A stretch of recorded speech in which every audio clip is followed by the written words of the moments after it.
Center. This is an intimate setting for two candidates who have never met. President Trump won the coin toss. He chose to deliver the final closing statement of the evening. Vice President Harris selected the podium to the right. So let's now welcome the candidates to the stage. Vice President Kamala Harris and President Donald Trump.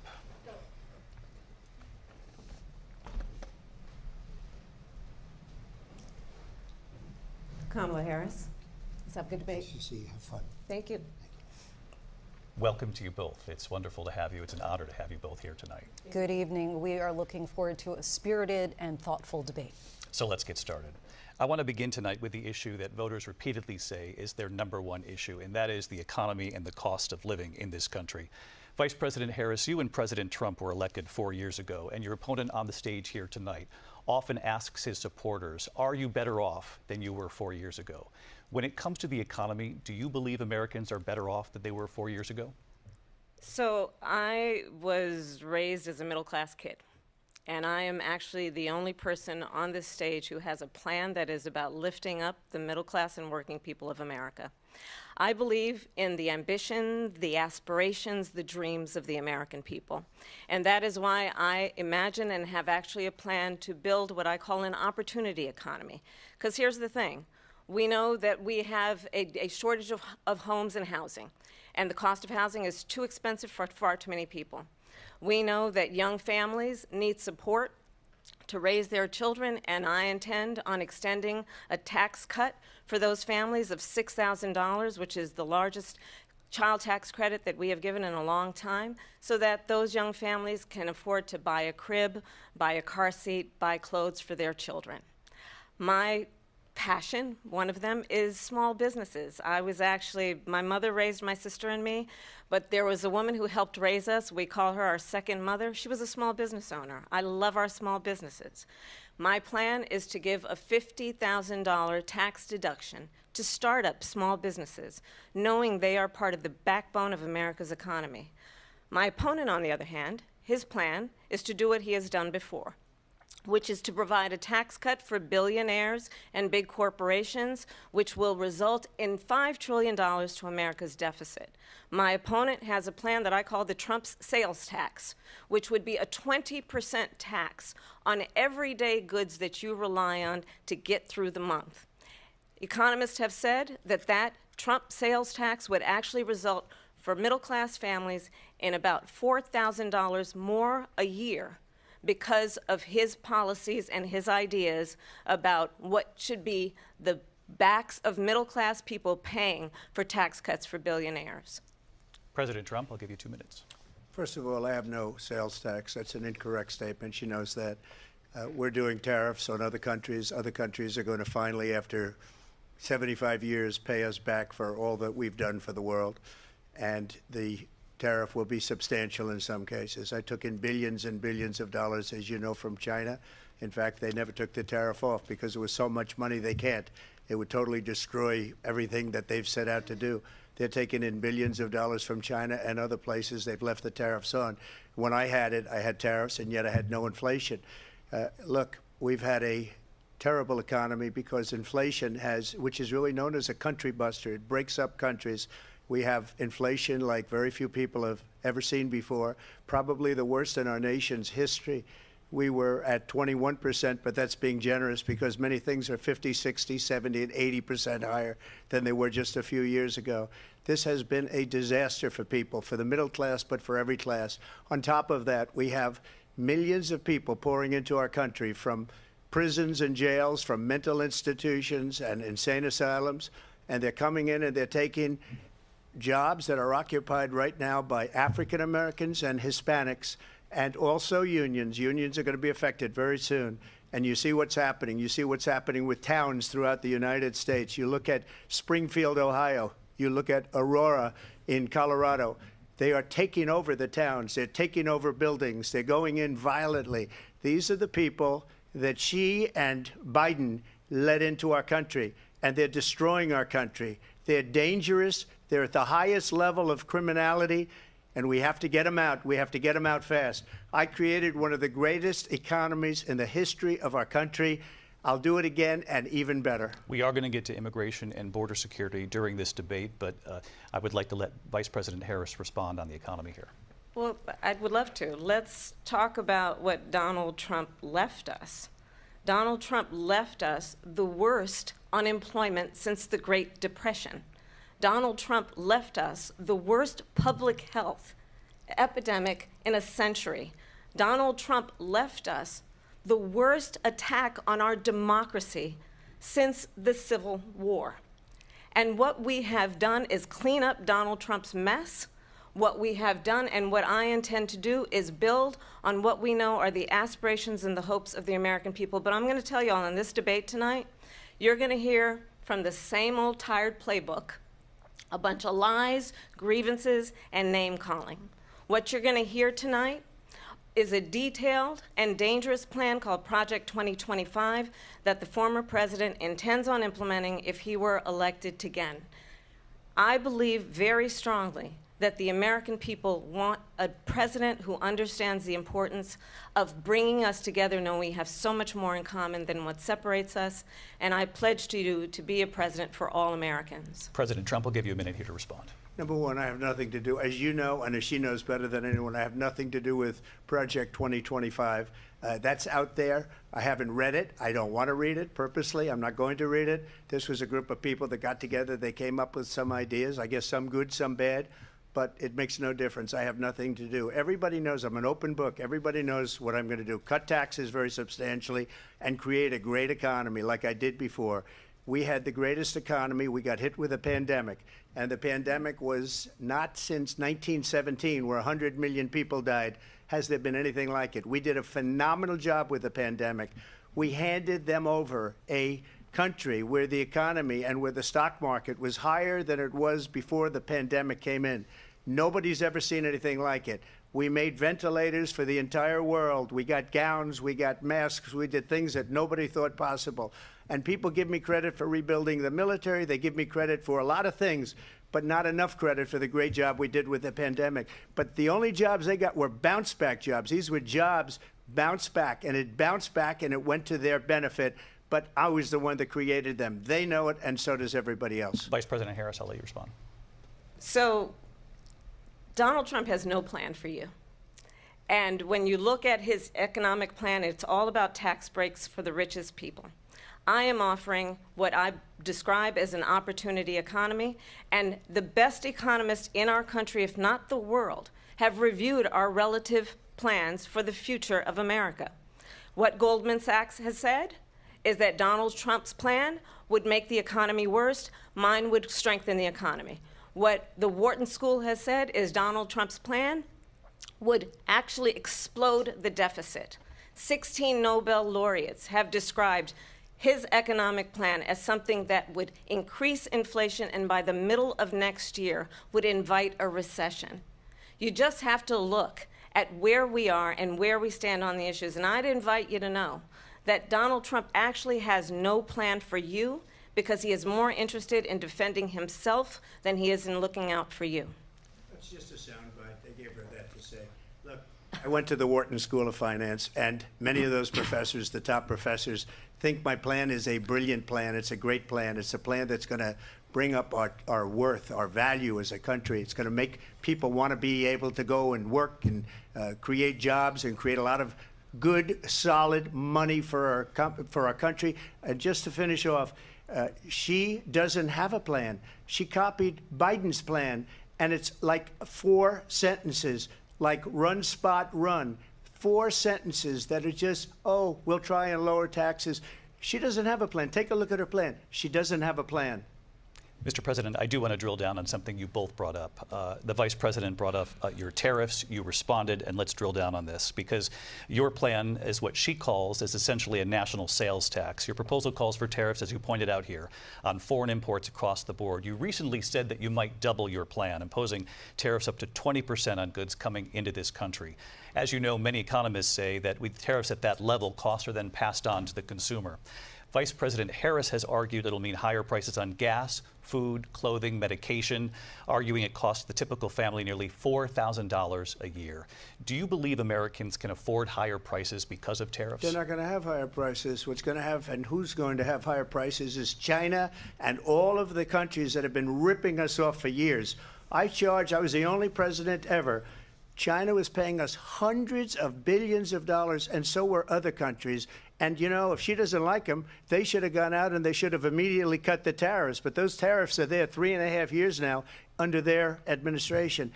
We are going to take in billions of dollars, hundreds of billions of dollars.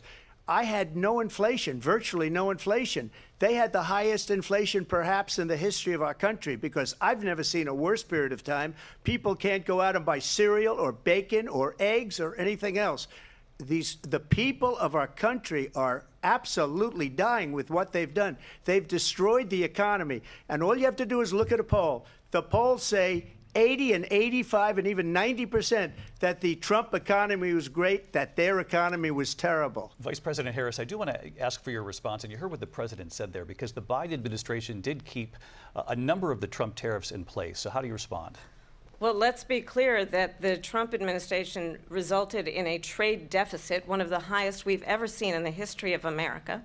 He invited trade wars. You want to talk about his deal with China? What he ended up doing is, under Donald Trump's presidency, he ended up selling American chips to China to help them improve and modernize their military, basically sold us out, when a policy about China should be in making sure the United States of America wins the competition for the 21st century, which means focusing on the details of what that requires, focusing on relationships with our allies, focusing on investing in American-based technology so that we win the race on AI, on quantum computing, focusing on what we need to do to support America's workforce so that we don't end up having, on the short end of the stick, in terms of workers' rights. But what Donald Trump did, let's talk about this, with COVID, is he actually thanked President Xi for what he did during COVID. Look at his tweet.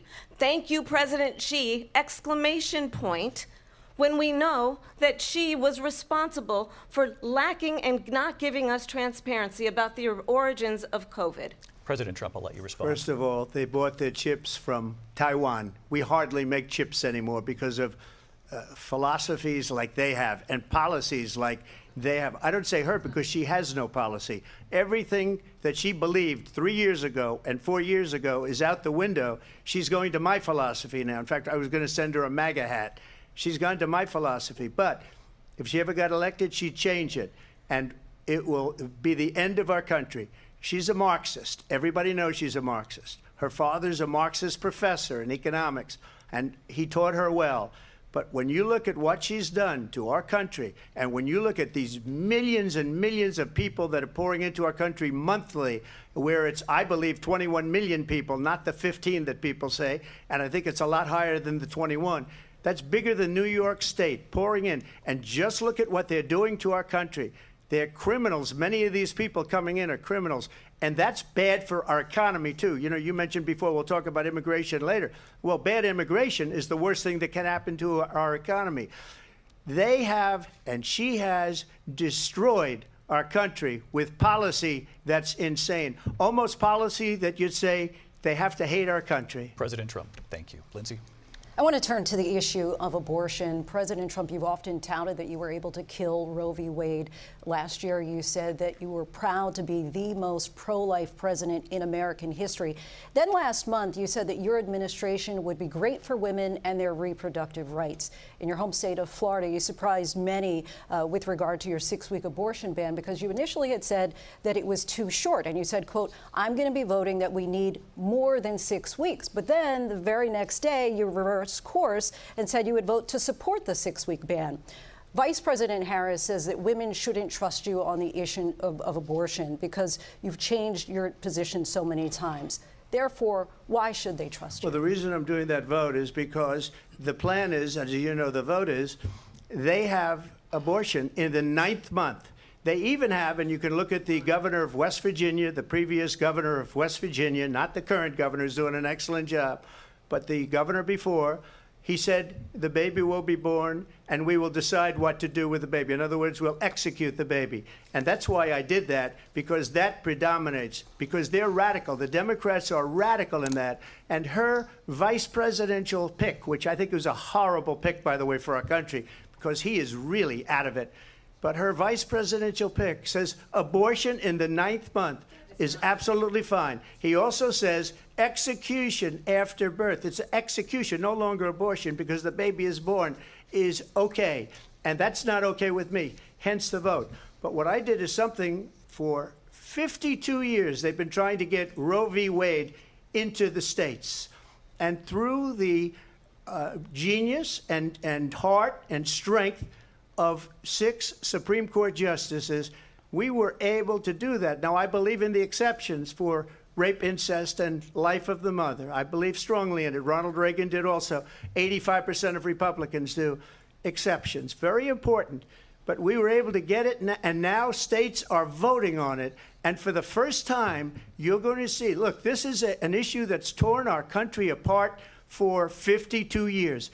Every legal scholar, every Democrat, every Republican, liberal, conservative, they all wanted this issue to be brought back to the states where the people could vote. And that's what happened. Now, Ohio, the vote was somewhat liberal. Kansas, the vote was somewhat liberal, much more liberal than people would have thought. But each individual state is voting. It's the vote of the people now. It's not tied up in the federal government. I did a great service in doing it. It took courage to do it. And the Supreme Court had great courage in doing it. And I give tremendous credit to those 6 justices. There is no state in this country where it is legal to kill a baby after it's born. Madam Vice President, I want to get your response to President Trump. Well, as I said, you're going to hear a bunch of lies, and that's not actually a surprising fact. Let's understand how we got here. Donald Trump hand-selected 3 members of the United States Supreme Court with the intention that they would undo the protections of Roe v. Wade. And they did exactly as he intended. And now in over 20 states, there are Trump abortion bans, which make it criminal for a doctor or nurse to provide health care. In one state, it provides prison for life. Trump abortion bans that make no exception even for rape and incest, which understand what that means.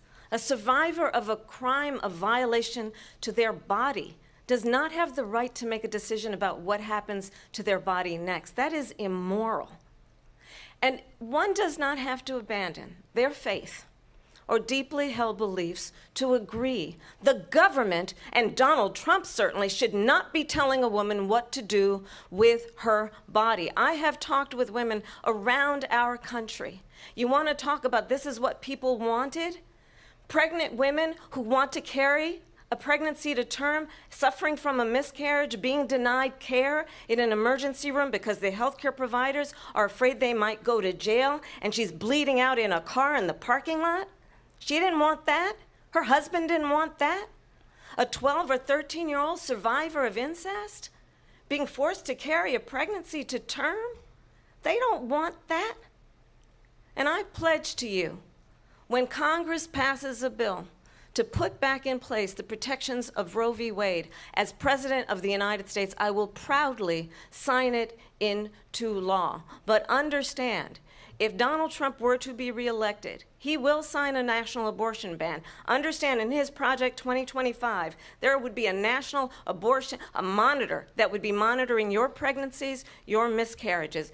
I think the American people believe that certain freedoms, in particular the freedom to make decisions about one's own body, should not be made by the government. Thank you, Vice President Harris. Well, there she goes again. It's a lie.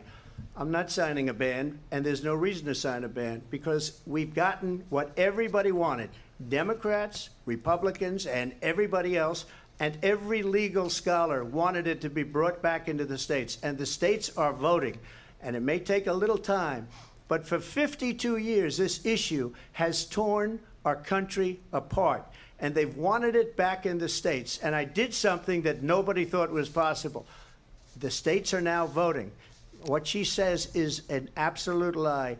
And as far as the abortion ban, no, I'm not in favor of abortion ban, but it doesn't matter because this issue has now been taken over by the states. Would you veto a national abortion ban if it came Well, to I your won't desk? have to because, again, two things. Number one, she said she'll go back to Congress. She'll never get the vote. It's impossible for her to get the vote, especially now with the 50-50 and essentially 50-50 in both Senate and the House.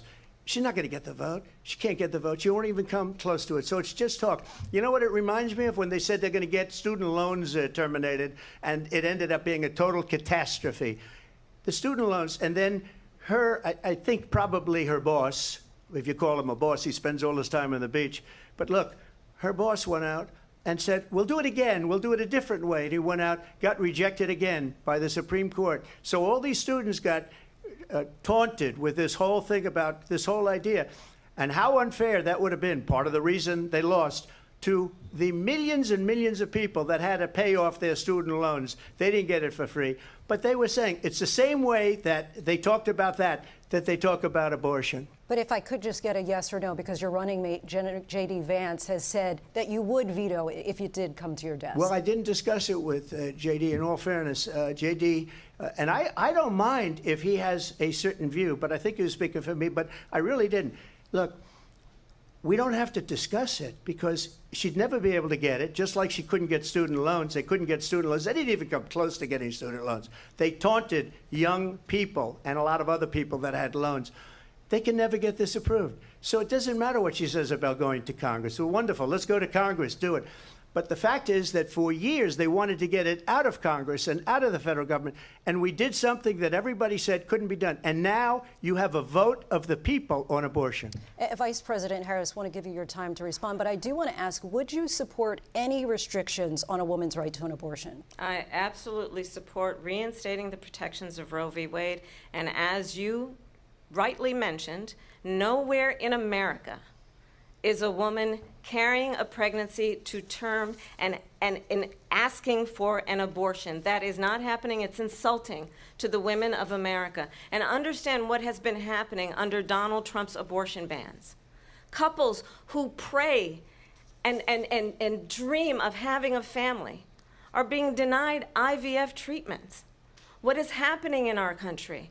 Working people, working women, who are working 1 or 2 jobs, who can barely afford childcare as it is, have to travel to another state to get on a plane sitting next to strangers to go and get the health care she needs, barely can afford to do it, and what you are putting her through is unconscionable. And the people of America have not, the majority of Americans believe in a woman's right to make decisions about her own body. And that is why in every state where this issue has been on the ballot, in red and blue states both, the people of America have voted for freedom. Vice President Harris, Excuse me, I thank have you. to respond. Another lie. It's another lie. I have been a leader on IVF, which is fertilization. The IVF, I have been a leader. In fact, when they got a very negative decision on IVF from the Alabama courts, I saw the people of Alabama and the legislature 2 days later voted it in. I've been a leader on it. They know that, and everybody else knows it. I have been a leader on fertilization, IVF. And the other thing, you should ask, will she allow abortion in the 8th month, 9th month, 7th month? Come on. Okay, would you do that? Why don't you ask her Why- that question? why don't you answer That's the problem. question, would you Because veto? under Roe v. Wade, Answer the question, would you veto? you could do abortions in the 7th month, the 8th month, the 9th That's month, not true. and probably after birth. Just look at the governor, former governor of Virginia. The governor of Virginia said, we put the baby aside and then we determine what we want to do with the baby. President Trump, thank you. We're going to turn now to immigration and border security. We know it's an issue that's important to Republicans, Democrats, voters across the board in this country. Vice President Harris, you were tasked by President Biden with getting to the root causes of migration from Central America. We know that illegal border crossings reached a record high in the Biden administration. This past June, President Biden imposed tough new asylum restrictions. We know the numbers since then have dropped significantly. But my question to you tonight is, why did the administration wait until 6 months before the election to act? And would you have done anything differently from President Biden on this? So I'm the only person on this stage who has prosecuted transnational criminal organizations for the trafficking of guns, drugs, and human beings. And let me say that the United States Congress, including some of the most conservative members of the United States Senate, came up with a border security bill which I supported. And that bill would have put 1,500 more border agents on the border to help those folks who are working there right now overtime trying to do their job. It would have allowed us to stem the flow of fentanyl coming into the United States. I know there are so many families watching tonight who have been personally affected by the surge of fentanyl in our country. That bill would have put more resources to allow us to prosecute transnational criminal organizations for trafficking in guns, drugs, and human beings. But you know what happened to that bill? Donald Trump got on the phone, called up some folks in Congress, and said, kill the bill. And you know why? Because he'd prefer to run on a problem instead of fixing a problem. And understand, this comes at a time where the people of our country actually need a leader who engages in solutions, who actually addresses the problems at hand. But what we have in the former president is someone who would prefer to run on a problem instead of fixing a problem. And I'll tell you something, he's going to talk about immigration a lot tonight, even when it's not the subject that is being raised. And I'm going to actually do something really unusual, and I'm going to invite you to attend one of Donald Trump's rallies, because it's a really interesting thing to watch. You will see during the course of his rallies, he talks about fictional characters like Hannibal Lecter. He will talk about windmills cause cancer. And what you will also notice is that people start leaving his rallies early out of exhaustion and boredom. And I will tell you, the one thing you will not hear him talk about is you. You will not hear him talk about your needs, your dreams, and your desires. And I'll tell you, I believe you deserve a president who actually puts you first, and I pledge to you that I will. Vice President Harris, thank you. President Trump, on that point, I want to get your response. Well, I would like to respond. Let me just ask, though, why did you try to kill that bill, and successfully so? That would have put thousands of additional agents and officers on the border. First, let me respond as to the Please. rallies. She said people start leaving. People don't go to her rallies. There's no reason to go. And the people that do go, she's bussing them in and paying them to be there, and then showing them in a different light. So she can't talk about that. People don't leave my rallies. We have the biggest rallies, the most incredible rallies in the history of politics. That's because people want to take their country back. Our country is being lost. We're a failing nation. And it happened 3.5 years ago. And what's going on here, you're going to end up in World War III, just to go into another subject. What they have done to our country by allowing these millions and millions of people to come into our country, and look at what's happening to the towns all over the United States. And a lot of towns don't want to talk. It's not going to be Aurora or Springfield. A lot of towns don't want to talk about it because they're so embarrassed by it. In Springfield, they're eating the dogs, the people that came in. They're eating the cats. They're eating the pets of the people that live there. And this is what's happening in our country, and it's a shame. As far as rallies are concerned, as far as the reason they go is they like what I say. They want to bring our country back. They want to make America great again. It's a very simple phrase, make America great again. She's destroying this country, and if she becomes president, this country doesn't have a chance of success. Not only success, we'll end up being Venezuela on steroids.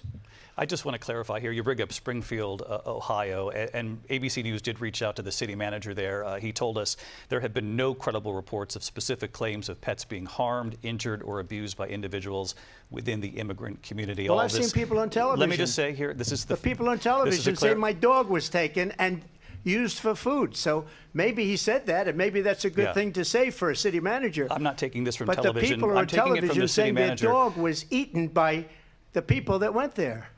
Again, the Springfield city manager says there's no evidence of that. Vice We'll President find Harris, out. I'll let you respond to the rest of what you've heard. You talk about extreme. This is, I think, one of the reasons why in this election I actually have the endorsement of 200 Republicans who have formerly worked with President Bush, Mitt Romney, and John McCain, including the endorsement of former Vice President Dick Cheney and Congress member Liz Cheney. And if you want to really know the inside track on who the former president is, if he didn't make it clear already, just ask people who have worked with him.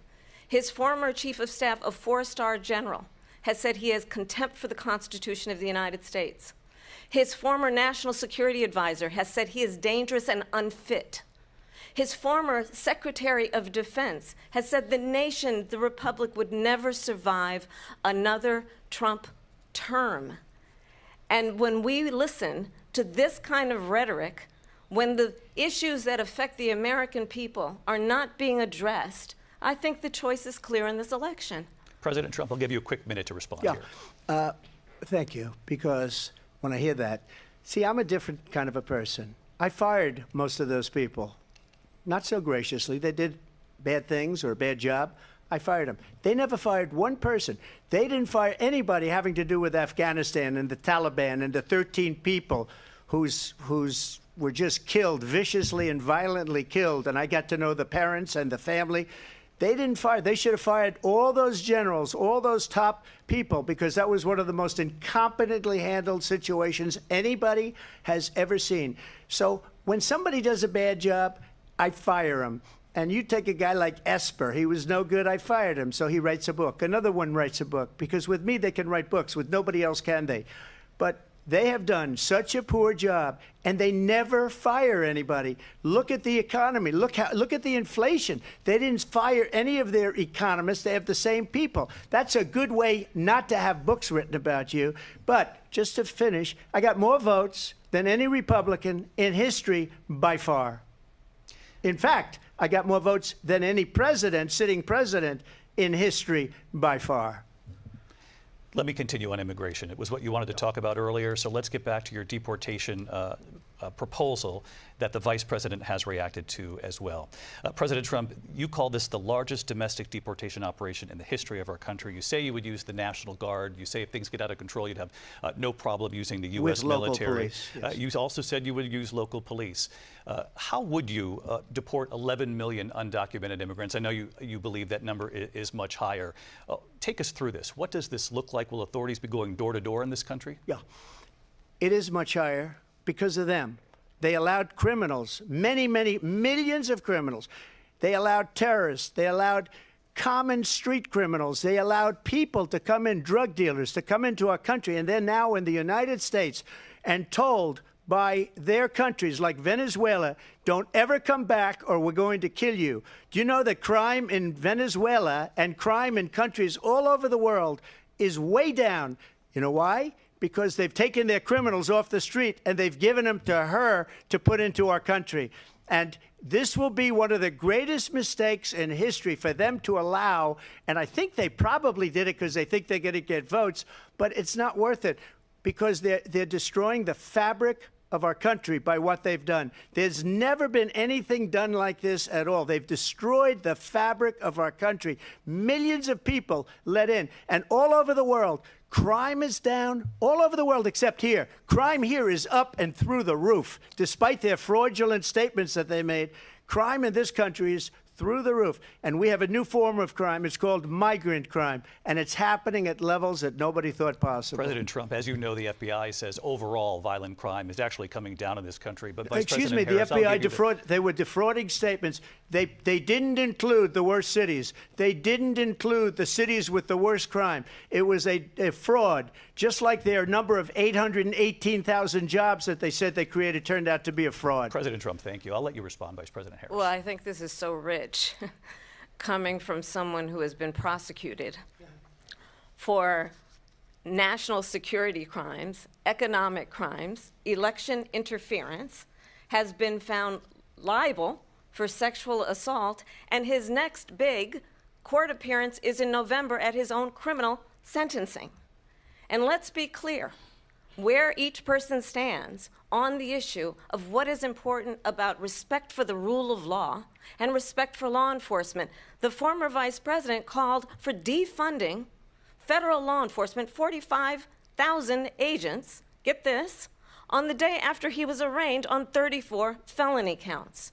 So let's talk about what is important in this race. It is important that we move forward, that we turn the page on this same old tired rhetoric and address the needs of the American people, address what we need to do about the housing shortage, which I have a plan for, address what we must do to support our small businesses, address bringing down the price of groceries. But frankly, the American people are exhausted with this same old tired playbook. Vice President Harris, thank you. Excuse me. Every one of those cases was started by them against their political opponent. And I'm winning most of them, and I will win the rest on appeal. And you saw that with the decision that came down just recently from the Supreme Court.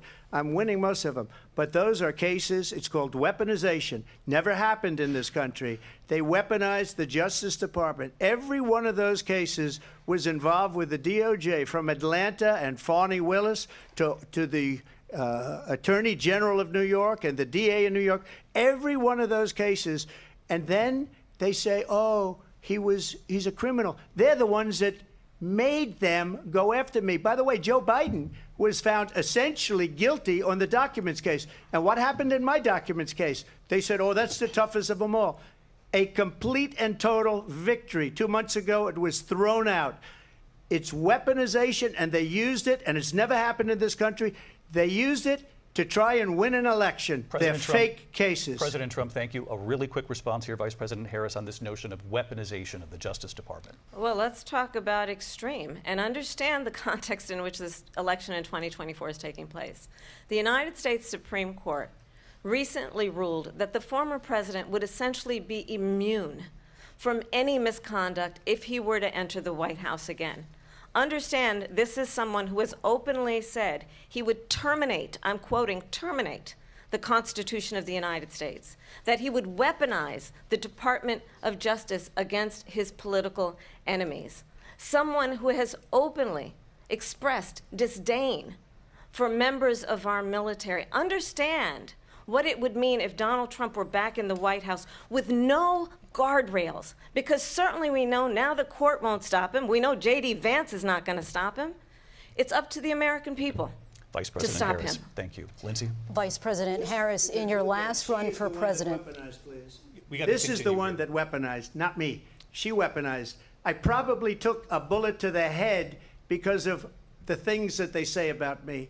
They talk about democracy. I'm a threat to democracy. They're the threat to democracy with a fake Russia investigation that went nowhere. We have a lot to get to. Lindsay? Vice President Harris, in your last run for president, you said you wanted to ban fracking. Now you don't. You wanted mandatory government buyback programs for assault weapons. Now your campaign says you don't. You supported decriminalizing border crossings. Now you're taking a harder line. I know you say that your values have not changed. So then why have so many of your policy positions changed? So my values have not changed, and I'm going to discuss at least every point that you've made. But in particular, let's talk about fracking, because we're here in Pennsylvania. I made that very clear in 2020. I will not ban fracking. I have not banned fracking as Vice President of the United States. And in fact, I was the tie-breaking vote on the Inflation Reduction Act, which opened new leases for fracking. My position is that we have got to invest in diverse sources of energy so we reduce our reliance on foreign oil. We have had the largest increase in domestic oil production in history because of an approach that recognizes that we cannot over-rely on foreign oil. As it relates to my values, let me tell you, I grew up a middle-class kid raised by a hardworking mother who worked and saved and was able to buy our first home when I was a teenager. The values I bring to the importance of home ownership, knowing not everybody got handed $400 million on a silver platter and then filed bankruptcy 6 times, is a value that I bring to my work, to say we are going to work with the private sector and home builders to increase 3 million homes, increase by 3 million homes by the end of my first term. My work that is related to having a friend when I was in high school who was sexually assaulted by her stepfather. And my focus then on protecting women and children from violent crime is based on a value that is deeply grounded in the importance of standing up for those who are most vulnerable. My work that is about protecting Social Security and Medicare is based on long-standing work that I have done, protecting seniors from scams. My values have not changed. And what is important is that there is a president who actually brings values and a perspective that is about lifting people up and not beating people down and name calling. The true measure of the leader is the leader who actually understands the strength is not in beating people down, it's in lifting people up. I intend to be that president. President Trump, your Well, response? first of all, I wasn't given $400 million. I wish I was. My father was a Brooklyn builder, Brooklyn, Queens, and a great father, and I learned a lot from him. But I was given a fraction of that, a tiny fraction, and I built it into many, many billions of dollars, many, many billions. And when people see it, they are even surprised. So we don't have to talk about that. Fracking, she's been against it for 12 years. Defund the police, she's been against that forever. She gave all that stuff up very wrongly, very horribly, and everybody's laughing at it, okay? They're all laughing at it. She gave up at least 12 and probably 14 or 15 different policies. Like, she was big on defund the police. In Minnesota, she went out, wait a minute, I'm talking now, if you don't mind, please. Does that sound familiar? She went out in Minnesota and wanted to let criminals that killed people, that burned down Minneapolis, she went out and raised money to get them out of jail. She did things that nobody would ever think of. Now she wants to do transgender operations on illegal aliens that are in prison. This is a radical left liberal that would do this. She wants to confiscate your guns, and she will never allow fracking in Pennsylvania. If she won the election, fracking in Pennsylvania will end on day one. Just to finish, one thing so important in my opinion. So I got the oil business going like nobody has ever done before. When they took over, they got rid of it, started getting rid of it, and the prices were going up the roof. They immediately let these guys go to where they were. I would have been 5 times, 4 times, 5 times higher, because you're talking about 3.5 years ago. They got it up to where I was because they had no choice, because the prices of energy were quadrupling and doubling. You saw what happened to gasoline. So they said, let's go back to Trump. But if she won the election, the day after that election, they'll go back to destroying our country, and oil will be dead, fossil fuel will be dead, we'll go back to windmills, and we'll go back to solar, where they need a whole desert to get some energy to come out. You ever see a solar plant? By the way, I'm a big fan of solar, but they take 400, 500 acres of desert soil. Trump, we have a These lot are of not good issues things that for we the have to get to. environment, as We're she out of time. understands. Thank you. Lindsay, thank you. We have an election in just 56 days. And I want to talk about the peaceful transfer of power, which, of course, we all know is a cornerstone of our democracy, and the role of a president in a moment of crisis. Mr. President, on January 6th, you told your supporters to march to the Capitol. You said you would be right there with them. The country and the world saw what played out at the Capitol that day, the officers coming under attack. Aides in the West Wing say you watched it unfold on television off the Oval Office. You did send out tweets, but it was more than 2 hours before you sent out that video message telling your supporters to go home. Is there anything you regret about what you did on that day? You just said a thing that isn't covered. Peacefully and patriotically, I said during my speech, not later on. Peacefully and patriotically. And nobody on the other side was killed. Ashley Babbitt was shot by an out-of-control police officer that should have never, ever shot her. It's a disgrace. But we didn't do this group of people that have been treated so badly. I ask, what about all the people that are pouring into our country and killing people that she allowed to pour in? She was the border czar, remember that. She was the border czar. She doesn't want to be called the border czar because she's embarrassed by the border. In fact, she said at the beginning, oh, I'm surprised you're not talking about the border yet. That's because she knows what a bad job they've done. What about those people? When are they going to be prosecuted? When are these people from countries all over the world, not just South America? They're coming in from all over the world, David, all over the world. And crime rates are down all over the world because of it. But let me just ask you, David, when are those people going to be prosecuted? When are the people that burned down Minneapolis going to be prosecuted? Or in Seattle? They went into Seattle. They took over a big percentage of the city of Seattle. When are those people going to be prosecuted? But let me just ask you. You might ask her that question. You were the president. You were watching it unfold on television. It's a very simple question as we move forward toward another election. Is there anything you regret about what you did on that day? Yes or I no? had nothing to do with that other than they asked me to make a speech. I showed up for a speech. I said, I think it's going to be big. I went to Nancy Pelosi and the mayor of Washington, D.C., and the mayor put it back in writing, as you know. I said, you know, this is going to be a very big rally or whatever you want to call it. And again, it wasn't done by me. It was done by others. I said, I'd like to give you 10,000 National Guard or soldiers. They rejected me. Nancy Pelosi rejected me. It was just 2 weeks ago. Her daughter has a tape of her saying she is fully responsible for what happened. They want to get rid of that tape. It would have never happened if Nancy Pelosi and the mayor of Washington did their jobs. I wasn't responsible for security. Nancy Pelosi was responsible. She didn't do her job. The question was about you as president, not about former Speaker Pelosi, but I do want Vice President Harris to respond here. I was at the Capitol on January 6th. I was the vice president-elect. I was also an acting senator. I was there. And on that day, the President of the United States incited a violent mob to attack our nation's capital, to desecrate our nation's capital. On that day, 140 law enforcement officers were injured, and some died. And understand, the former president has been indicted and impeached for exactly that reason. But this is not an isolated situation. Let's remember Charlottesville, where there was a mob of people carrying tiki torches, spewing anti-Semitic hate. And what did the president then at the time say? There were fine people on each side. Let's remember that when it came to the Proud Boys, a militia, the president said, the former president said, stand back and stand by. So for everyone watching who remembers what January 6th was, I say we don't have to go back. Let's not go back. We're not going back. It's time to turn the page.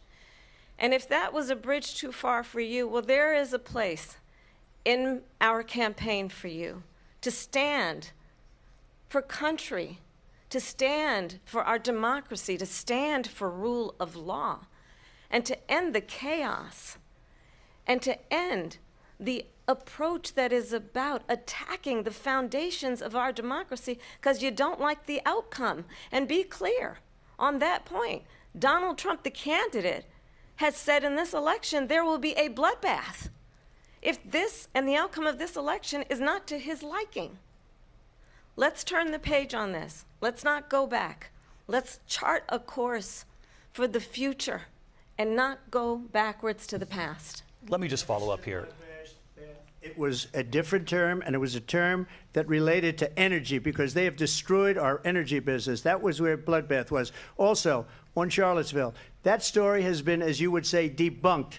Laura Ingraham, Sean Hannity, Jesse, all of these people, they covered it. If they go an extra sentence, they will see it was perfect. It was debunked in almost every newspaper, but they still bring it up, just like they bring 2025 up.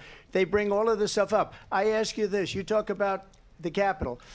Why are we allowing these millions of people to come through on the southern border? How come she's not doing anything? And I'll tell you what I would do, and I would be very proud to do it. I would say we would both leave this debate right now. I'd like to see her go down to Washington, D.C. during this debate because we're wasting a lot of time. Go down to, because she's been so bad, it's so ridiculous. Go down to Washington, D.C. and let her sign a bill to close up the border because they have the right to do it. They don't need bills. They have the right to do it. The President of the United States, you'll get him out of bed. You'll wake him up at 4 o'clock in the afternoon. You'll say, come on down to the office. Let's sign a bill. If he signs a bill that the border is closed, all he has to do is say it to the Border Patrol, who are phenomenal. If they do that, the border is closed. Mr. Those President, people are killing many people, unlike J6. We talked immigration here tonight. I do want to focus on this next issue to both of you because it really brings us this into focus, truth in these times that we're living in. Mr. President, for 3.5 years after you lost the 2020 election, you repeatedly falsely claimed that you won, many times saying you won in a landslide. In the past couple of weeks leading up to this debate, you have said, quote, you lost by a whisker, that you, quote, didn't quite make it, that you came up a little bit short. I said that? Are you now acknowledging that you lost in 2020? No, I don't acknowledge that at all. But I you said did that say sarcastically. That. You know that. It was said, oh, we lost by a whisker. That was said sarcastically. Look, there's so much proof. All you have to do is look at it. And they should have sent it back to the legislatures for approval. I got almost 75 million votes, the most votes any sitting president has ever gotten. I was told if I got 63, which was what I got in 2016, you can't be beaten. The election, people should never be thinking about an election as fraudulent. We need two things. We need walls, and we have to have it. We have to have borders, and we have to have good elections. Our elections are bad. And a lot of these illegal immigrants coming in, they're trying to get them to vote. They can't even speak English. They don't even know what country they're in practically. And these people are trying to get them to vote. And that's why they're allowing them to come into our country. I did watch all of these pieces of video. I didn't detect the sarcasm. Lost by a whisker. We didn't quite make it. And we should just point out here as clarification, and you know this, you and your allies, 60 cases in front of many judges, many of them Republican. No judge looked at it. And said they there was said no we didn't have widespread fraud. standing. That's the other thing. They said we didn't have standing, a technicality. Can you imagine a system where a person in an election doesn't have standing? The president of the United States doesn't have standing. That's how we lost. If you look at the facts, and I'd love to have you'll do a special on it. I'll show you Georgia, and I'll show you Wisconsin, and I'll show you Pennsylvania, and I'll show you. We have so many facts and statistics, but you know what? That doesn't matter, because we have to solve the problem that we have right now. That's old news. And the problem that we have right now is we have a nation in decline, and they have put it into decline. We have a nation that is dying, David. Mr. President, thank you. Vice President Harris, you heard the president there tonight. He said he didn't say that he lost by a whisker. So he still believes he did not lose the election that was won by President Biden and yourself. But I do want to ask you about something that's come up in the last couple of days. This was a post from President Trump about this upcoming election just weeks away. He said, when I win, those people who cheated, and then he lists donors, voters, election officials, he says will be prosecuted to the fullest extent of the law, which will include long-term prison sentences. One of your campaign's top lawyers responded saying, we won't let Donald Trump intimidate us. We won't let him suppress the vote. Is that what you believe he's trying to do here? Donald Trump was fired by 81 million people. So let's be clear about that. And clearly he is having a very difficult time processing that.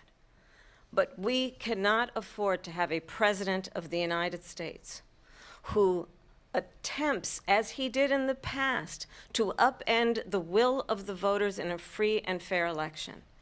And I'm going to tell you that I have traveled the world as Vice President of the United States, and world leaders are laughing at Donald Trump. I have talked with military leaders, some of whom worked with you, and they say you're a disgrace.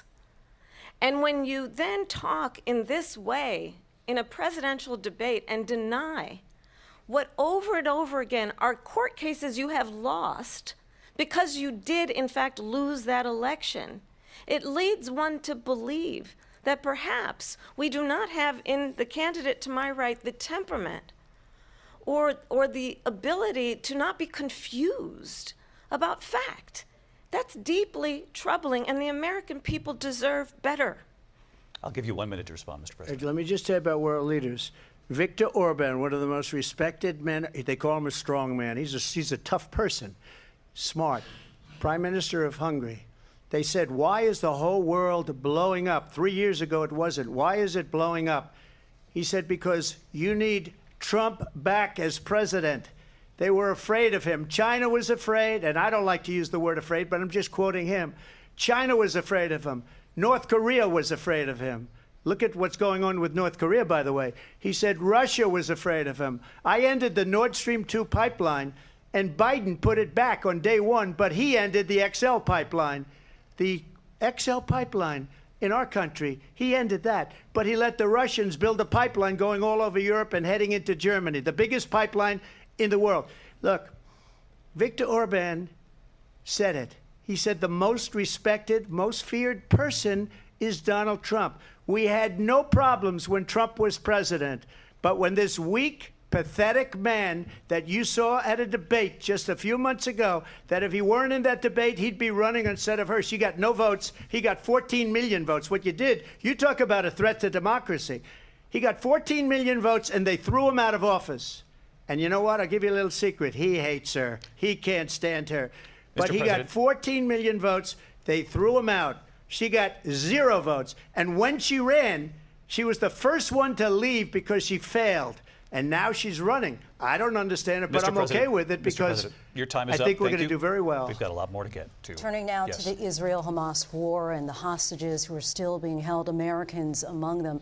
Vice President Harris, in December, you said, quote, Israel has a right to defend itself, but you added, quote, it matters how, saying international humanitarian law must be respected. Israel must do more to protect innocent civilians. You said that 9 months ago. Now an estimated 40,000 Palestinians are dead. Nearly 100 hostages remain. Just last week, Prime Minister Benjamin Netanyahu said there's not a deal in the making. President Biden has not been able to break through the stalemate. How would you do it? Well, let's understand how we got here. On October 7, Hamas, a terrorist organization, slaughtered 1,200 Israelis. Many of them young people who were simply attending a concert. Women were horribly raped. And so absolutely, I said then, I say now, Israel has a right to defend itself. We would. And how it does so matters. Because it is also true, far too many innocent Palestinians have been killed. Children, mothers. What we know is that this war must end. It must end immediately, and the way it will end is we need a ceasefire deal and we need the hostages out. And so we will continue to work around the clock on that. Work around the clock, also understanding that we must chart a course for a two-state solution. And in that solution, there must be security for the Israeli people and Israel, and in equal measure for the Palestinians. But the one thing I will assure you always, I will always give Israel the ability to defend itself, in particular as it relates to Iran and any threat that Iran and its proxies pose to Israel. But we must have a two-state solution where we can rebuild Gaza, where the Palestinians have security, self-determination, and the dignity they so rightly deserve. President Trump, how would you negotiate with Netanyahu and also Hamas in order to get the hostages out and prevent the killing of more innocent civilians in Gaza? If I were president, it would have never started. If I were president, Russia would have never, ever, I know Putin very well, he would have never, and there was no threat of it either, by the way, for 4 years, have gone into Ukraine and killed millions of people when you add it up, far worse than people understand what's going on over there. But when she mentions about Israel, all of a sudden, she hates Israel. She wouldn't even meet with Netanyahu when he went to Congress to make a very important speech. She refused to be there because she was at a sorority party of hers. She wanted to go to the sorority party. She hates Israel. If she's president, I believe that Israel will not exist within 2 years from now. And I've been pretty good at predictions, and I hope I'm wrong about that one. She hates Israel. At the same time, in her own way, she hates the Arab population because the whole place is going to get blown up. Arabs, Jewish people, Israel will be gone. It would have never happened. Iran was broke under Donald Trump. Now Iran has $300 billion because they took off all the sanctions that I had. Iran had no money for Hamas or Hezbollah or any of the 28 different spheres of terror, and they are spheres of terror, horrible terror. They had no money. It was a big story, and you know it. You covered it very well, actually. They had no money for terror. They were broke. Now they're a rich nation, and now what they're doing is they're spreading that money around. Look at what's happening with the Houthis and Yemen. Look at what's going on in the Middle East. This would have never happened. I will get that settled and fast, and I'll get the war with Ukraine and Russia ended. If I'm president-elect, I'll get it done before even becoming president. Vice President Harris, he says you hate Israel. That's absolutely not true. I have my entire career and life supported Israel and the Israeli people. He knows that. He's trying to, again, divide and distract from the reality, which is it is very well known that Donald Trump is weak and wrong on national security and foreign policy. It is well known that he admires dictators wants to be a dictator on day one, according to himself. It is well known that he said of Putin that he can do whatever the hell he wants and go into Ukraine. It is well known that he said when Russia went into Ukraine, it was brilliant. It is well known he exchanged love letters with Kim Jong-un. And it is absolutely well known that these dictators and autocrats are rooting for you to be president again because they're so clear they can manipulate you with flattery and favors.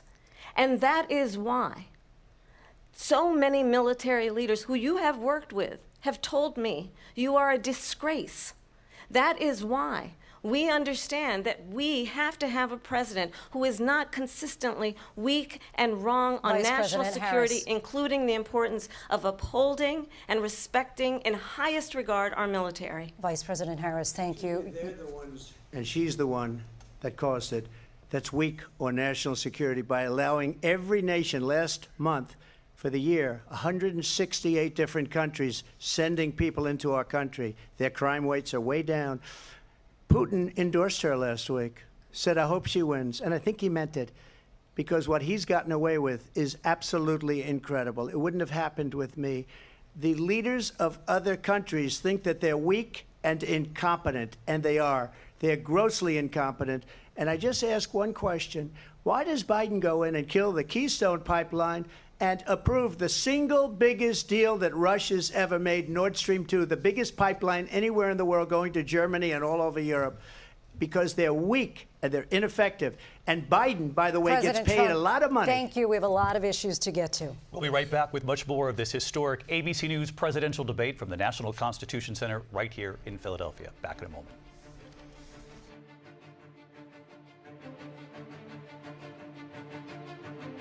The ABC News presidential debate will continue after this.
Live from the National Constitution Center in Philadelphia, Pennsylvania. Here again, David Muir and Lindsay Davis. Welcome back to this historic ABC News presidential debate tonight. We're going to continue here, and I want to turn to the war in Ukraine. We're now 2.5 years into this conflict. Mr. President, it has been the position of the Biden administration that we must defend Ukraine from Russia, from Vladimir Putin, to defend their sovereignty, their democracy, that it's in America's best interest to do so, arguing that if Putin wins, he may be emboldened to move even further into other countries. You have said you would solve this war in 24 hours. You said so just before the break tonight. How exactly would you do that? And I want to ask you a very simple question tonight. Do you want Ukraine to win this war? I want the war to stop. I want to save lives that are being uselessly, people being killed by the millions. It's the millions. It's so much worse than the numbers that you're getting, which are fake numbers.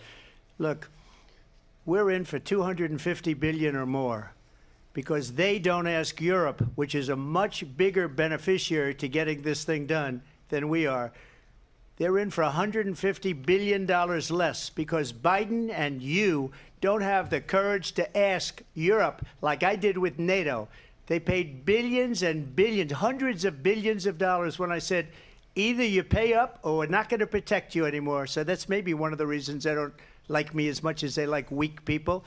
But you take a look at what's happening. We're in for 250 to 275 billion. They're into 100 to 150. They should be forced to equalize. With that being said, I want to get the war settled. I know Zelensky very well, and I know Putin very well. I have a good relationship, and they respect your president, okay? They respect me. They don't respect Biden. How would you respect him? Why? For what reason?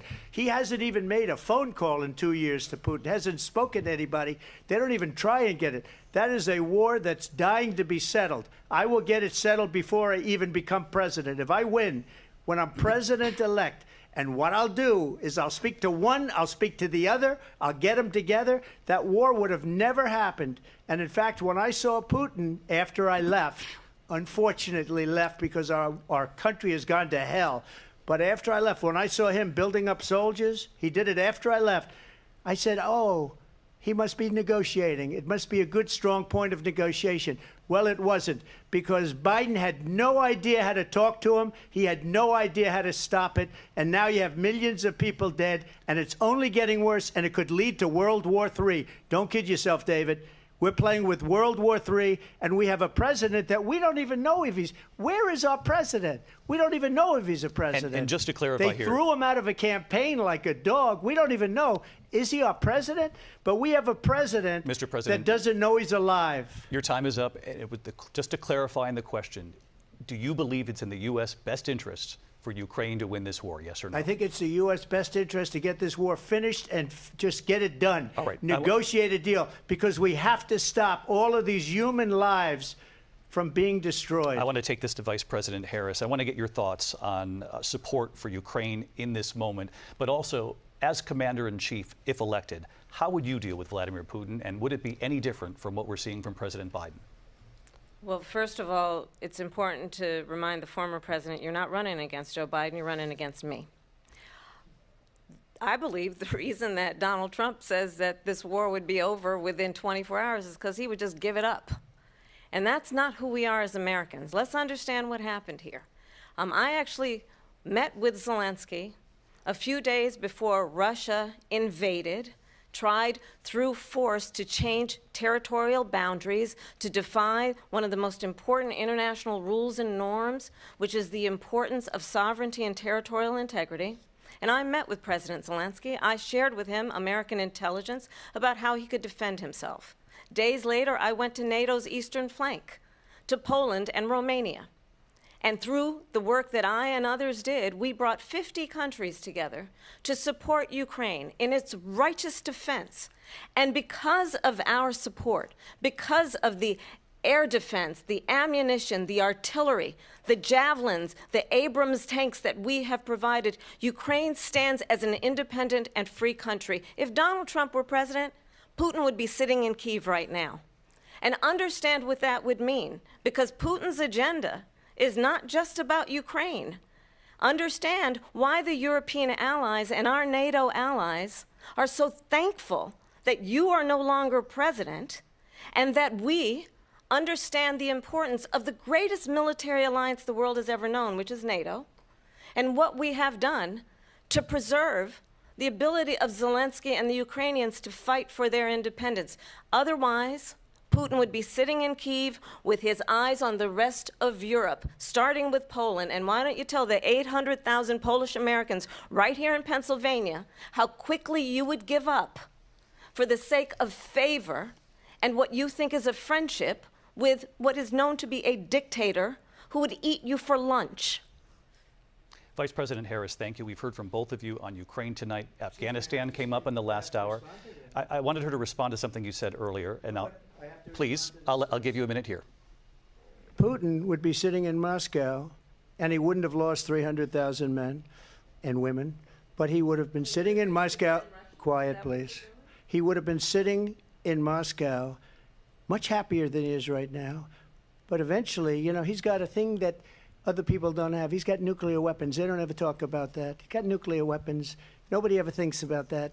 And eventually, maybe he'll use them, and maybe he hasn't been that threatening, but he does have that. Something we don't even like to talk about. Nobody likes to talk about it. But just so you understand, they sent her to negotiate peace before this war started. 3 days later, he went in and he started the war because everything they said was weak and stupid. They said the wrong things. That war should have never started. She was the emissary. They sent her in to negotiate with Zelensky and Putin, and she did. And the war started 3 days later. And that's the kind of talent we have with her. She's worse than Biden. In my opinion, I think he's the worst president in the history of our country. She goes down as the worst vice president in the history of our country. But let me tell you something. She is a horrible negotiator. They sent her in to negotiate. As soon as they left, Putin did the invasion. President Trump, thank you. You did bring up something. You said she went to negotiate with Vladimir Putin. Vice President Harris, have you ever met Vladimir Putin? Can you clarify tonight? Yet again, I said it at the beginning of this debate, you're going to hear a bunch of lies coming from this fellow. And that is another one. When I went to meet with President Zelensky, I've now met with him over 5 times.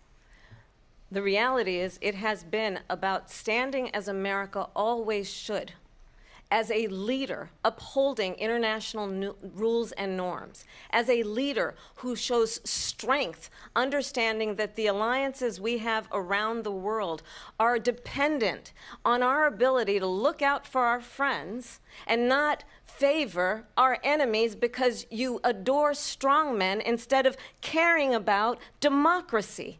And that is very much what is at stake here. The President of the United States is commander-in-chief. And the American people have a right to rely on a president who understands the significance of America's role and responsibility in terms of ensuring that there is stability and ensuring we stand up for our principles and not sell them for the benefit of personal flattery. We've talked about Ukraine and Vladimir Putin. I do want to talk about Afghanistan. It came up in the first hour of this debate.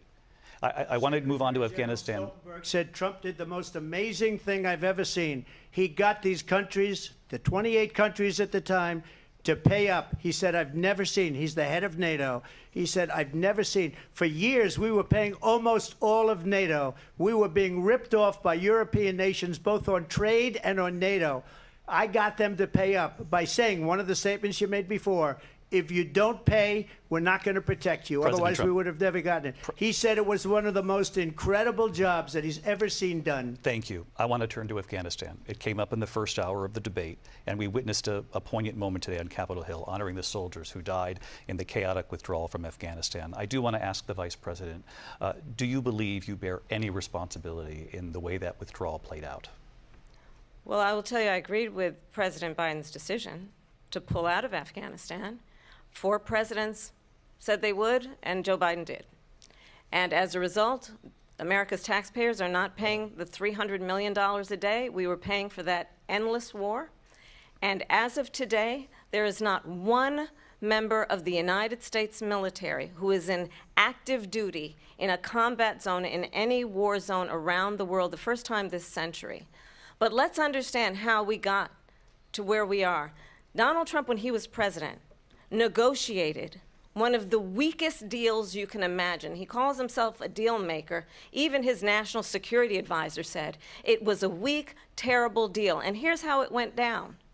He bypassed the Afghan government. He negotiated directly with a terrorist organization called the Taliban.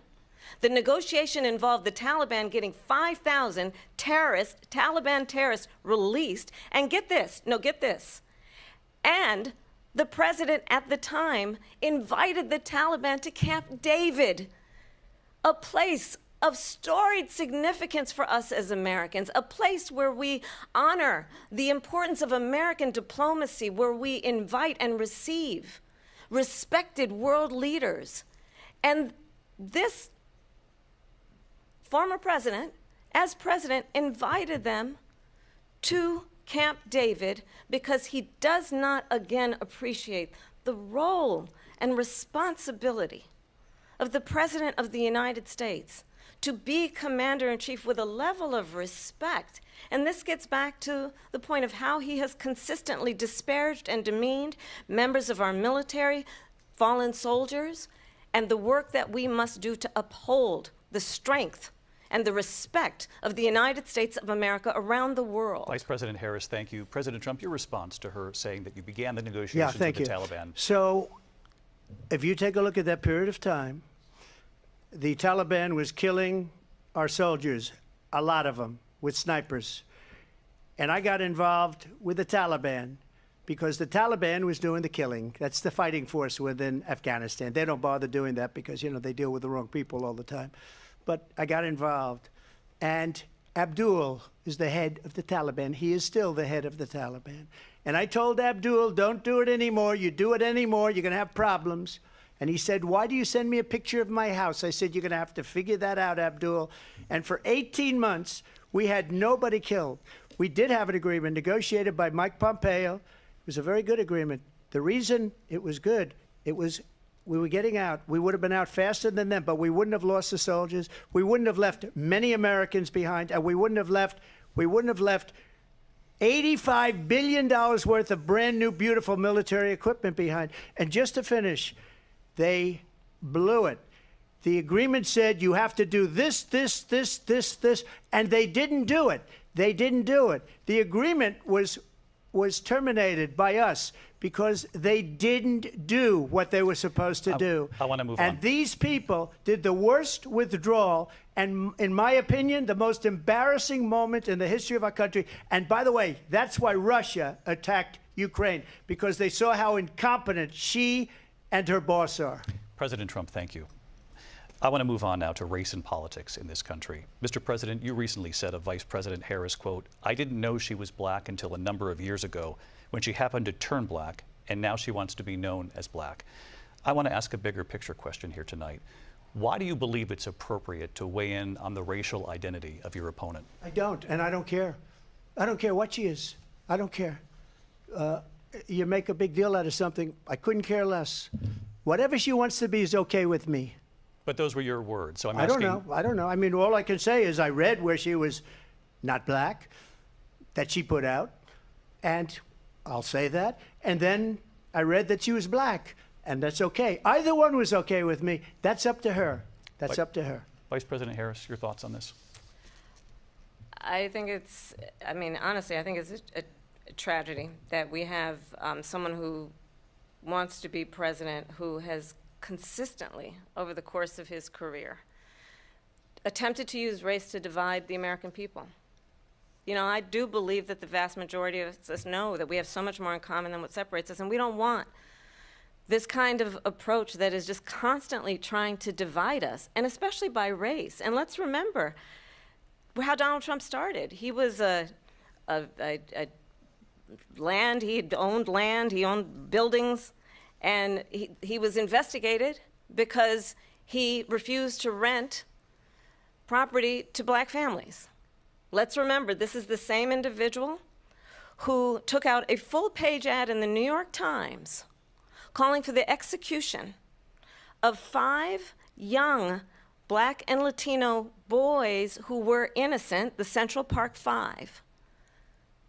Took out a full-page ad calling for their execution. This is the same individual who spread birther lies about the first black president of the United States. And I think the American people want better than that, want better than this, want someone who understands, as I do, I travel our country. We see in each other a friend. We see in each other a neighbor. We don't want a leader who is constantly trying to have Americans point their fingers at each other. I meet with people all the time who tell me, can we please just have discourse about how we're going to invest in the aspirations and the ambitions and the dreams of the American people? Knowing that regardless of people's color or the language their grandmother speaks, we all have the same dreams and aspirations and want a president who invests in those, not in hate and division. Vice President Harris, thank you. Lindsay? President Trump, this is now your third time. This is the most divisive presidency in the history of our country. There's never been anything like it. They're destroying our country, and they come up with things like what she just said. Going back many, many years, when a lot of people, including Mayor Bloomberg, agreed with me on the Central Park Five, they admitted, they said, they pled guilty. And I said, well, if they pled guilty, they badly hurt a person, killed a person ultimately. And if they pled guilty, then they pled, we're not guilty.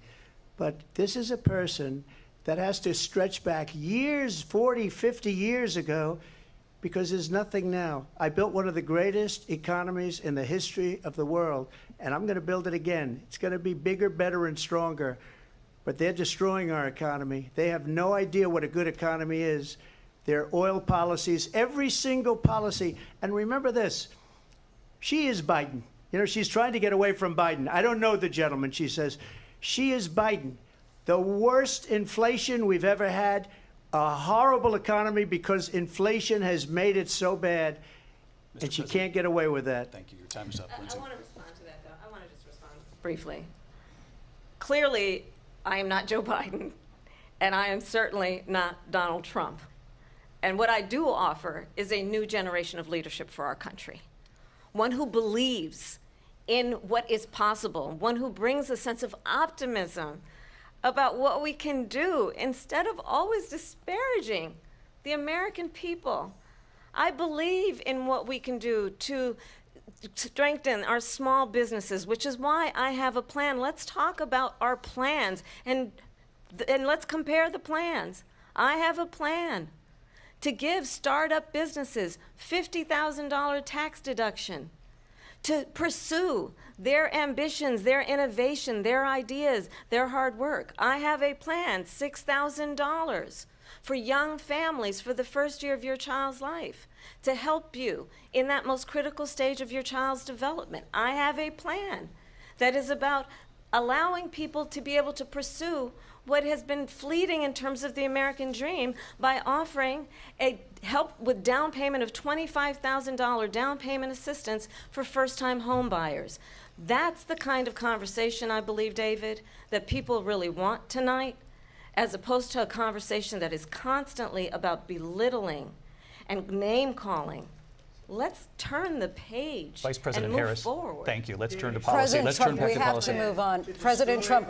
Let's turn to policy, She please. has a plan to defund the police. She has a plan to confiscate everybody's gun. President Trump, she we has do a have to plan move on to not other allow issues. fracking in Pennsylvania or anywhere else. Okay. Thank That's you, Mr. what her President. plan is until just recently. I just need Lindsay, to go ahead. respond President because Trump, no, the President former Trump, president has said no, I'm something sorry. twice that I need to No, respond to. I'm sorry. We're I just going need to move on, Vice one President time Harris. to what he President has said Trump, this multiple is times. now your Yes. third time running for president. You have long vowed to repeal and replace the Affordable Care Act, also known as Obamacare. You have failed to accomplish that. You now say you're going to keep Obamacare, quote, unless we can do something much better. Correct. Last month you said, quote, we're working on it. So tonight, 9 years after you first started running, do you have a plan, and can you tell us what it is? Obamacare was lousy health care, always was. It's not very good today.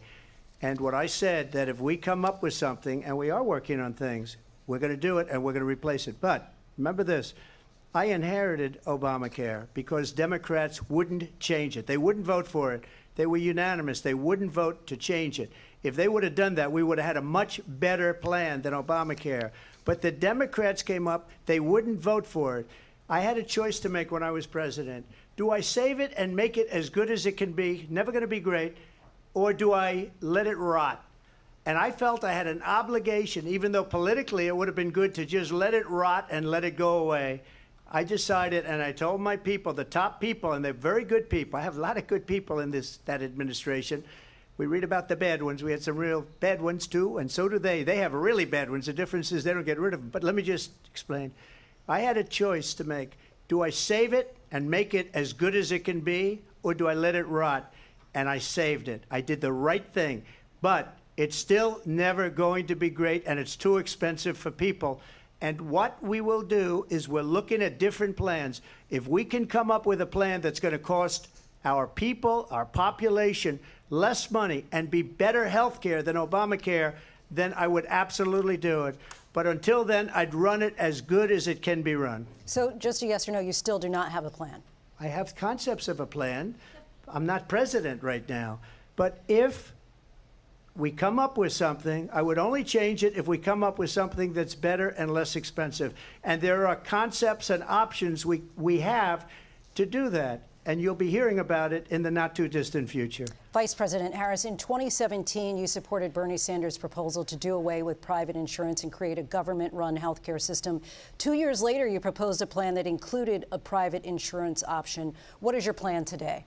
Well, first of all, I absolutely support, and over the last 4 years as vice president, private health care options. But what we need to do is maintain and grow the Affordable Care Act. But I'll get to that, Lindsay. I just need to respond to a previous point that the former president has made. I've made very clear my position on fracking.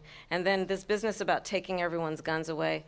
Tim Walz and I are both gun owners. We're not taking anybody's guns away. So stop with the continuous lying about this stuff.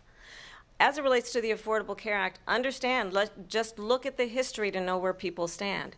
When Donald Trump was president, 60 times he tried to get rid of the Affordable Care Act. 60 times. I was a senator at the time when I will never forget the early morning hours when it was up for a vote in the United States Senate.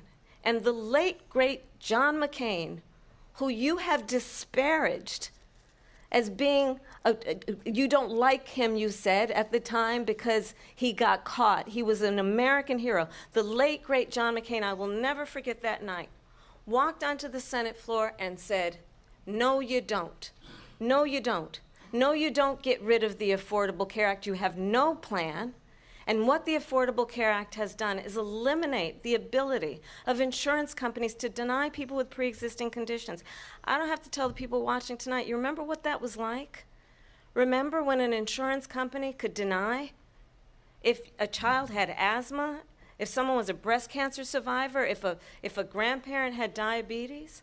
And thankfully, as I've been vice president, and we over the last 4 years have strengthened the Affordable Care Act, we have allowed for the first time Medicare to negotiate drug prices on behalf of you, the American people. Donald Trump said he was going to allow Medicare to negotiate drug prices. He never did. We did. And now we have capped the cost of insulin at $35 a month. Since I've been vice president, we have capped the cost of prescription medication for seniors at $2,000 a year. And when I am president, we will do that for all people, understanding that the value I bring to this is that access to health care should be a right and not just a privilege of those who can afford it. And the plan has to be to strengthen the Affordable Care Act, not get rid of it, Vice pass as President prologue Harris, in terms you. of where Donald Trump stands on that. I want to move to an issue that's important for a lot You of... made a mistake. Number one, John McCain fought Obamacare for 10 years. But it wasn't only him. It were all of the Democrats that kept it going. And you know what? We can do much better than Obamacare, much less money. But she won't improve private insurance for people, private medical insurance.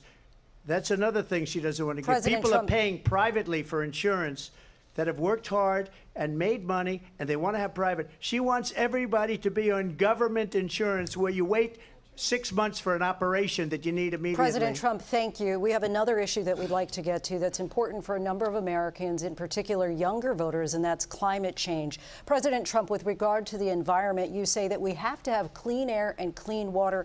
Vice President Harris, you call climate change an existential threat. The question to you both tonight is, what would you do to fight climate change? And Vice President Harris, we'll start with you. 1 minute for you each. Well, the former president had said that climate change is a hoax.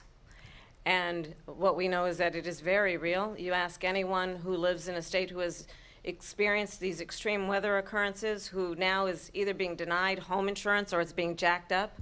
You ask anybody who has been the victim of what that means in terms of losing their home, having nowhere to go. We know that we can actually deal with this issue. The young people of America care deeply about this issue. And I am proud that as Vice President over the last 4 years, we have invested $1 trillion in a clean energy economy, while we have also increased domestic gas production to historic levels. We have created over 800,000 new manufacturing jobs while I have been Vice President.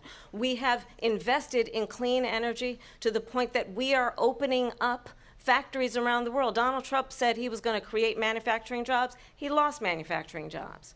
And I'm also proud to have the endorsement of the United Auto Workers and Sean Fain, who also know that part of building a clean energy economy includes investing in American-made products, American automobiles. It includes growing what we can do around American manufacturing and opening up auto plants, not closing them like happened under Donald Trump. Vice President Harris, thank you. That didn't happen under Donald Trump. Let me just tell you, they lost 10,000 manufacturing jobs this last month.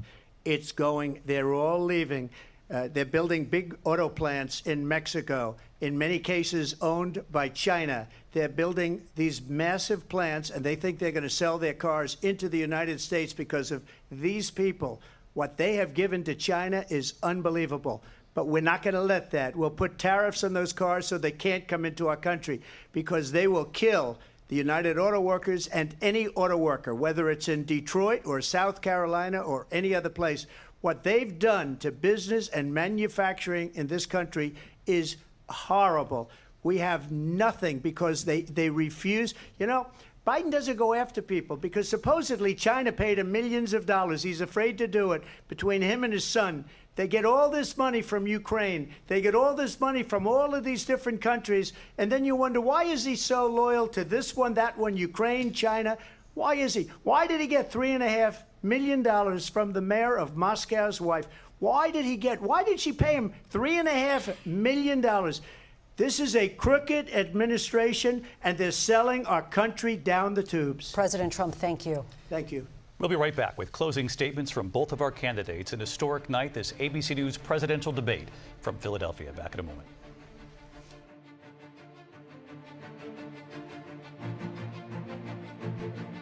The ABC News presidential debate will continue after this.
Live from the National Constitution Center in Philadelphia, Pennsylvania.